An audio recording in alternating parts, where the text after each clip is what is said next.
যুক্তরাষ্ট্র ও ইরানের যুদ্ধের ময়দানে কি নেমে গেল রাশিয়া? এ নিয়ে পশ্চিমা গণমাধ্যম বেশ সরগরম। মধ্যপ্রাচ্যে ইরানের হামলায় যুক্তরাষ্ট্রের লক্ষ্যবস্তুতে হামলা চালানোর জন্য রাশিয়া ইরানকে গোয়েন্দা তথ্য দিচ্ছে বলে জানিয়েছে ওয়াশিংটন পোস্ট। সংবাদ মাধ্যমের সূত্রে জানা গেছে, রাশিয়া ইরানকে মার্কিন যুদ্ধজাহাজ ও বিমানের অবস্থান সম্পর্কে তথ্য দিয়ে সহায়তা করছে।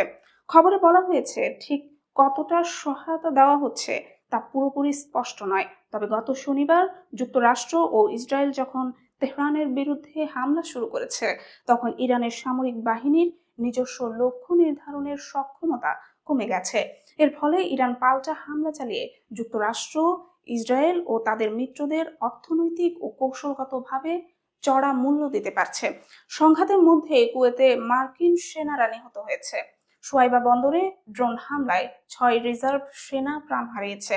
মার্কিন প্রেসিডেন্ট ডোনাল্ড ট্রাম্প ও অন্যান্য ঊর্ধ্বতন কর্মকর্তা সতর্ক করছেন, এই সংঘাতে আরো মার্কিন সেনার প্রাণহানি হতে পারে। হোয়াইট হাউসের মুখপাত্র সরাসরি রাশিয়ার সহায়তার বিষয়ে মন্তব্য করেননি, তবে তিনি বলেছেন, ইরানি শাসক গোষ্ঠীর ক্ষেপণাস্ত্র হামলা দিন দিন কমছে, নৌবাহিনী দুর্বল হচ্ছে এবং তাদের উৎপাদন ক্ষমতা ভেঙে পড়ছে। ক্রেমলিন জানিয়েছে, তারা ইরানের নেতাদের সঙ্গে আলোচনা চালাচ্ছে, কিন্তু সাংবাদিকদের প্রশ্নে ইরানকে সরাসরি সহায়তা করছে কিনা তা স্পষ্ট করেনি। বিশ্লেষকরা মনে করছেন, ইউক্রেন যুদ্ধের জবাব হিসেবে রাশিয়া ইরানকে বেছে নিয়েছে। রাশিয়া ইরানকে গোয়েন্দা তথ্য দিয়ে সহায়তা করে মার্কিন গোয়েন্দা সহায়তার প্রতিশোধ নিতে চায়।